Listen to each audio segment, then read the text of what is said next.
بشر فؤادك بالنصيب الوافي.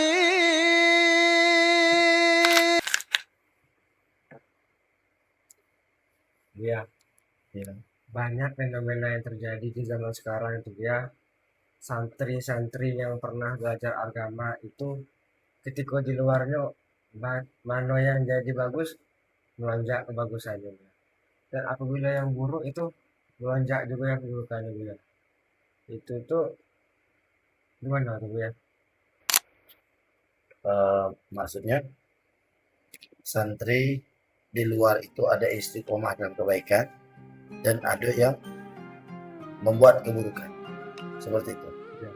Jadi tidak heran untuk di zaman-zaman sekarang kita lihat kan banyak yang kaget ya, dan kadang ada yang lihat suatu santri yang buruk atau jelek terus kaget ya. Ketahui di zaman Nabi juga sudah terjadi hal seperti itu ya. Sampai Allah Subhanahu wa taala mengatakan kepada Nabi Muhammad, innaka la tahdi man ahbabta walakin Allah yahdi man yasha.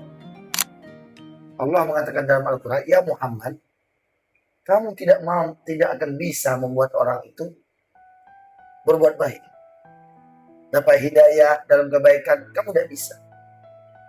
Karena Allah akan memberikan kebaikan, hidayah kepada siapa yang Allah inginkan. Bukan hidayah itu di tangan guru, ya, di tangan ustaznya. Hidayah itu di tangan Allah. Sampai Allah mengatakan Nabi Muhammad, bukan di tangan engkau ya Muhammad, tapi hidayah itu di tangan Allah. Allah yang memberikan siapa yang Allah kehendaki baik, dan Allah juga yang berkeinginan orang itu terus dalam istiqomah kebaikan, bukan lantaran ilmu orang, hebat orang, tapi itu semua merupakan hidayah dari Allah. Kalau seandainya hidayah itu bisa dipegang oleh seorang guru, ya, atau milik seorang guru, seorang ustadz, atau milik seorang nabi, ya, maka banyak kita lihat sekarang. Tahu Nabi Nuh alaihissalam? Nabi Nuh alaihissalam, istri yang satu rumah dengan Nabi Nuh, yang makan dengan Nabi Nuh, yang bersama dengan Nabi Nuh nggak bisa berikan hidayah. Istrinya mati dalam keadaan kafir. Kemudian, kalau seorang nabi itu bisa memberikan hidayah, contoh seperti Nabi Nuh juga, anak kandungnya Kan'an, ya, anak kandungnya tidak dapat hidayah, tidak beriman dengan Allah. Nabi Ibrahim alaihissalam, Nabi Ibrahim seorang nabi, Abul Anbiya, yang dikenal bapaknya para nabi. Kenapa? Semua para nabi itu, ya, Ismail dan para nabi setelah Nabi Ibrahim itu kebanyakan semua anak keturunannya nabi-nabi setelah Nabi Ibrahim itu adalah bapaknya Nabi Ibrahim. Ibrahim anak cucu Nabi Ibrahim semua. Setelah Nabi Ibrahim jadi nabi, siapa nabi selanjutnya sampai ke Nabi Muhammad? Itu anak cucu Nabi Ibrahim alaihissalam. Tetapi Nabi Ibrahim sudah kita lihat banyak kita dengar bahwa Nabi Ibrahim pun tidak bisa memberikan hidayah kepada bapak kandungnya. Jadi hidayah itu bukan milik seorang ustaz, bukan milik seorang guru. Guru sudah menyampaikan risalah, menyampaikan kebaikan, tetapi tidak bisa guru itu menjamin santrinya terus dalam kebaikannya. Hidayah ini miliknya Allah. Maka sekarang banyak bingung, kok sekolah agama kok jahat, sekolah agama kok buruk, ya, jangan gini, jangan gitu. Hidayah itu milik Allah. Tapi guru, kita sudah mengajarkan mereka kebaikan. Para nabi juga, mereka terus mengajarkan orang kebaikan, walaupun orang itu tidak pernah akan berbuat kebaikan. Nah, jadi terlebih di zaman yang penuh heboh, ya, yang penuh fitnah, yang penuh gosip, yang penuh dengan kedengkian lain sebagainya, banyak sekali zaman sekarang sesuatu dalam agama yang baik itu disembunyikan, tidak diheboh-hebohkan. Kalau ada satu celah yang buruk, itu dihebohkan. Contoh banyak sekarang ini, contoh santri-santri sudah banyak yang sekarang belajar di Mekah, belajar di Madinah, ada yang menjadi pemandu orang haji, ada yang mutawif, ada yang jadi ini, jadi itu, Masya Allah. Tapi biasa saja. Tapi satu yang buruk, sedunia heboh. Sedunia heboh. Itu udah fitrah. Sudah fitrah. Jangan kita yang biasa. Seorang Nabi Muhammad SAW, tidak ada manusia yang lebih sempurna dari Nabi Muhammad SAW. Ya, manusia seperti itu. Dan sampai sahabat mengatakan, wa ajmalu minka lam tarah qata'in wa ahsanu minka lam talidun nisa. Khuliqta mubarra'an min kulli aibin ka'annaka khuliqta kama tasha. Indahnya Nabi Muhammad gimana? Eloknya Nabi Muhammad gimana?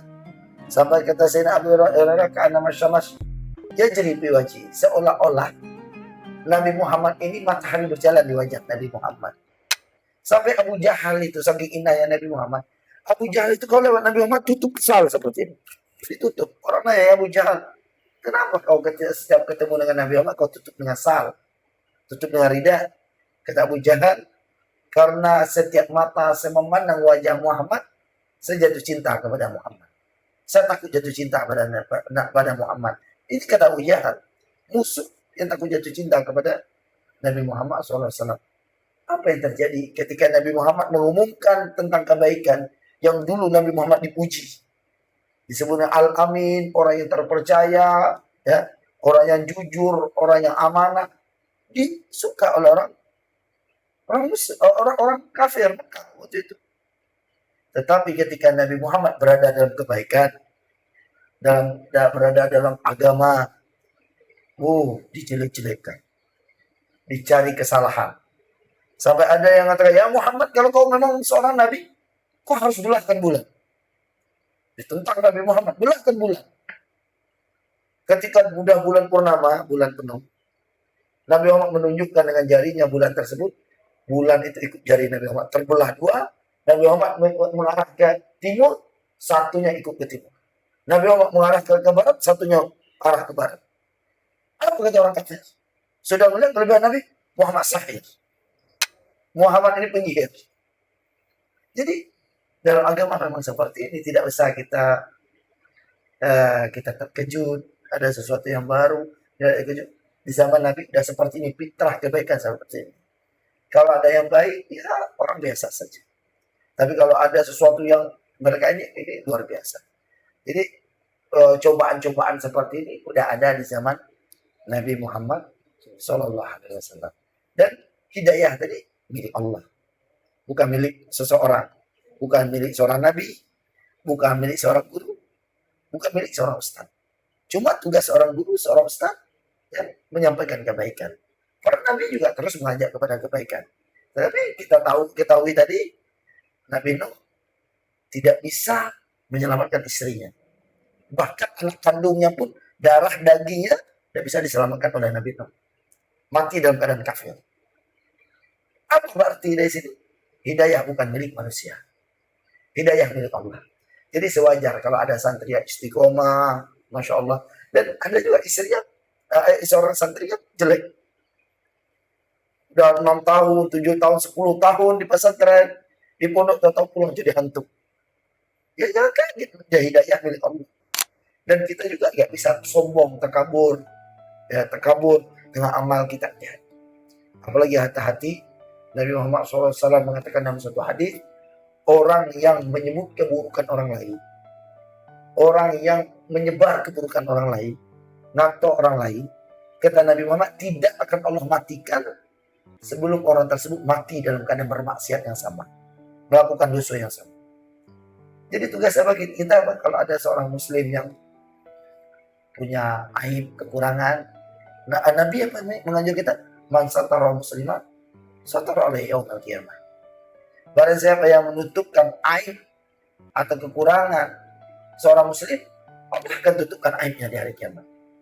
Tetapi nanti yang heran, semua keburukan kita dibuka oleh Allah. Mungkin sebab kita sering membuka aib orang muslim. Kalau seandainya ada yang jelek, kita tangiskan, kita doakan kebaikan untuk diri. Itu ajarannya Nabi Muhammad. kan kita ejek, kita hina, apalagi kita gosip, apalagi kita gibah, nauzubillah. Ya jelas, hidayah itu miliknya Allah. Allah mampu memuliakan siapapun, mampu memuliakan orang hina, dan sangat mudah menghinakan orang mulia. Sangat mudah menghinakan orang mulia. Maka kita jangan takabur dengan ibadah kita, dengan kebaikan kita, dengan apa yang kita miliki, dengan takabur hal tersebut. Karena kita berbuat baik tidak lain itu merupakan hadiah yang Allah berikan kepada kita, merupakan hidayah. Dan mudah-mudahan hidayah ini terus menerus. Kalau ada seorang saudara kita yang jauh dari hidayah Allah, kita doakan saja. Doakan kebaikan. Tidak perlu kita menjelek-jelekkan, na'udzubillah. Karena apa yang keluar dari mulut, ini cermin apa yang ada di hati. Apa yang keluar dari mulut, cermin ada di hati. Di zaman Nabi Isa, ada orang yang melihat anjing mati, bangkai anjing. Apa kata orang? Oh, busuk ini bangkai anjing. Lewat lagi satu orang, apa kata orang tersebut? Woi, najis nih. Semua perkataan itu. Ngelihat bangkai anjing yang busuk, yang menjijikkan. Ketika lewat Nabi Isa alaihissalam, apa kata Nabi Isa? Masya Allah, begitu putih ini gigi anjing. Orang bilang, ya Isa, kenapa kau bilang semua dari awal sampai akhir itu semua bilang kejelekan, busuk ini, sebagainya, bangkai ini. Tapi Nabi Isa bilang, sungguh putih ini gigi anjing. Dan tidak ada bau mulut yang paling wangi kecuali anjing. Kenapa? Anjing selalu terbuka mulutnya. Kan terbuka. Coba kita saat kita bangun tidur, busuk. Kenapa tertutup? Kalau kita tidak tidur, terlalu terbuka, tidak busuk. Maka Nabi Isa bilang, sungguh putih gigi anjing. Dia bilang, kenapa kau malah memuji anjing ya Isa? Kata Isa, tidak ada yang kotor. Jadi, apa yang ada di sini? Apa yang ada di sini? Cermin ada di sini. Kalau orang yang selalu mencari keburukan, kejelekan, na'udzubillah, introspeksi. Mungkin di sini, yuk kotor. Seorang Nabi Isa alaihissalam, ketika semua orang melihat bangkai tersebut dengan matanya, semua mengeluarkan apa yang ada di sini. Busuk, najis, jijik. Nggak bisa nggak keluar kata busuk, najis, jijik. Nggak. Yang keluar Nabi Isa, sungguh putih ini gigi anjing. Kenapa Nabi Isa memuji itu anjing? Karena di sini nggak ada yang kotor. Nggak bisa keluar yang kotor. Kalau ini bersih, semua pandangan akan baik. Tapi kalau sini kotor, penuh kedengkian, kebencian, hasud, iri, lain semua, maka keluar akan jelek-jelek semua. Kalau ini busuk, maka keluar akan jelek. Tapi kalau ini baik, bagus, akan bagus. Maka mudah-mudahan kita semua bisa mengikutnya jalannya Nabi Muhammad. Ini jalan para nabi, para solehin, jauh dari keburukan-keburukan. Mereka memandang dengan kebaikan-kebaikan. Sampai sebagian ulama mengatakan al-madad ala qadar masyad. Allah itu akan memberikan pemberian sebagaimana pandangan mereka. Kalau pandangan yang baik, akan Allah berikan kebaikan dalam hidupnya.